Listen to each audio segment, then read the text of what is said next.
Hello बच्चों, let's read the question first. The question says, what is the nature of the bond between B and O? B क्या है? Boron and O is oxygen in C2H5 2OCH3. देखो अब उनको ये question दिया गया है, इसमें पूछा है what is nature of bond, किस किस के बीच में, बोरॉन और ऑक्सीजन के बीच में। ये क्वेश्चन कैसे करेंगे? देखो किसी भी क्वेश्चन को करने से पहले आपको की कंसेप्ट पता होना चाहिए। व्हाट इज की कंसेप्ट? की कंसेप्ट जनरली ध्यान रखो कि एक ऐसी चीज जिससे ये क्वेश्चन सॉल्व हो सके, और वो क्या चीज होगी? एकदम बेसिक,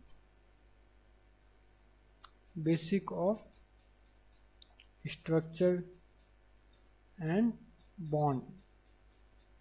बेसिक ऑफ स्ट्रक्चर पता होनी चाहिए और बॉन्ड पता होनी चाहिए कि नेचर ऑफ बॉन्ड क्या होता है।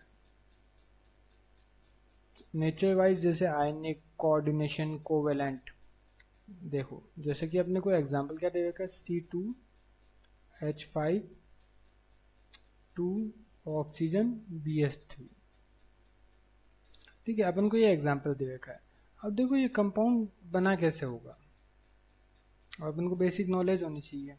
देखो जस्ट एग्जांपल के लिए, ऑक्सीजन के पास 6 इलेक्ट्रॉन होते हैं, ठीक है, और BH3 क्या होता है? एक लुईस एसिड।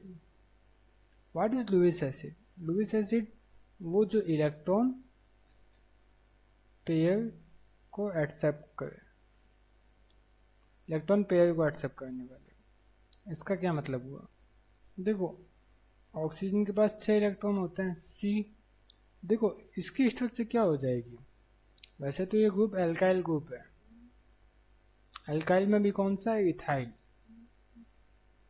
एल्काइल क्या होता है? जैसे कि मीथेन होता है, मीथेन में से एक हाइड्रोजन चला जाता है तो मिथाइल बन जाता है। वैसे ही एल्काइल ग्रुप जनरल एक हाइड्रोजन हटा देते हैं अपन मीथेन में से या इथेन में से, तो ये इथेन क्या होता है? इथेन यानी 2 कार्बन, उसमें से एक हाइड्रोजन चला गया तो इथाइल। तो इसकी स्ट्रक्चर देखो, ये हो गई इसकी CH3, सेम इस साइड CH2CH3। अब देखो, अब इसके पास लोन पेयर बचे हैं, इसने 2 बॉन्ड बना लिए। एक बॉन्ड बनने के लिए 2 इलेक्ट्रॉन चाहिए होता है। देखो ये जो ब्लैक वाले इलेक्ट्रॉन है वो मैं ऑक्सीजन के इलेक्ट्रॉन को डिनोट कर रहा हूँ, और ये ब्लू वाले इनके एल्काइल से, ये वाले एल्काइल ग्रुप वाले कि इन्होंने बॉन्ड बनाया था। तो इससे अपन को क्या पता लगा कि इसके पास 4 इलेक्ट्रॉन एक्स्ट्रा है, टोटल में 4 इलेक्ट्रॉन। और ध्यान रखना, जो नॉन बॉन्डिंग इलेक्ट्रॉन होते हैं इनको नॉन बॉन्डिंग इलेक्ट्रॉन भी बोलते हैं, क्योंकि इन्होंने अभी तक बॉन्ड नहीं बनाया, नॉन बॉन्डिंग। और ध्यान रखना, टू इलेक्ट्रॉन या 2 नॉन बॉन्डिंग इलेक्ट्रॉन को ही आप लोन पेयर बोलते हो, एक लोन पेयर बोलते हो, 1 लोन पेयर। ठीक है, ये जनरल बेसिक सी चीज़ें हैं। अब देखो ये क्या होता है कि ये जो नॉन बॉन्डिंग इलेक्ट्रॉन बचे हैं यहाँ पे, ये ऑक्सीजन क्या करता है, किसको डोनेट कर देता है? BH3 को। मैंने यहाँ पे आपको मेंशन किया था, ये देखो इलेक्ट्रॉन पेयर को एक्सेप्ट करने वाला। तो यहाँ से आगे स्ट्रक्चर अगर मैं बनाऊँ कैसी बनेगी?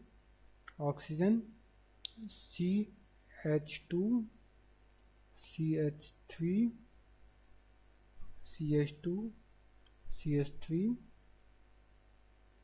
देन इसने इलेक्ट्रॉन डोनेट किए, इसके 2 इलेक्ट्रॉन यहाँ पे एक्स्ट्रा जो बचे वो दिखा देता हूँ, बोरॉन को डोनेट किए यहाँ पे BH। ठीक है, यहाँ पे आप पॉजिटिव चार्ज भी दिखा सकते हो ऑक्सीजन पे, टोटली डिपेंड करता है कि दिखाते हो कि नहीं।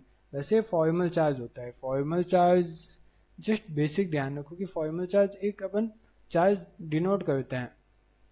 जैसे कि किसी ने इलेक्ट्रॉन डोनेट किए तो आपको इससे पता लग गया कि ऑक्सीजन ने इलेक्ट्रॉन डोनेट किए, तो ये अपन फॉर्मल चार्ज है जनरली। ये चीज़ नहीं डिनोट करता कि यहाँ पे इलेक्ट्रॉन की कमी है, ठीक है, ये इसको नहीं डिनोट करता, ये जस्ट चार्ज है, ये चीज़ ध्यान रखो। आई होप आपको अच्छे से समझ आया होगा। अच्छा, एक चीज और, अच्छा 2 इलेक्ट्रॉन को डोनेट करने का मतलब, जब एक स्पीसीज 2 इलेक्ट्रॉन को डोनेट करे उसको आप कोऑर्डिनेट बॉन्ड बोलते हैं ना, कोऑर्डिनेट। तो यहाँ पे ये कौन सा बॉन्ड हो गया, कोऑर्डिनेट कोवेलेंट। पहला बॉन्ड हमेशा सिग्मा होता है वैसे तो, ठीक है। और जैसे देखो अगर कार्बन या हाइड्रोजन के बीच में तो बॉन्ड बना, वो कौन सा बॉन्ड होगा, कोवेलेंट बॉन्ड होगा, है ना। तो इसका नाम क्या हो गया, कोऑर्डिनेट कोवेलेंट बॉन्ड। तो अपना ऑप्शन वाइज कौन सा ऑप्शन चला जाएगा, B option. Okay, I hope आपको इससे अच्छे से समझ आया होगा। Thank you so much.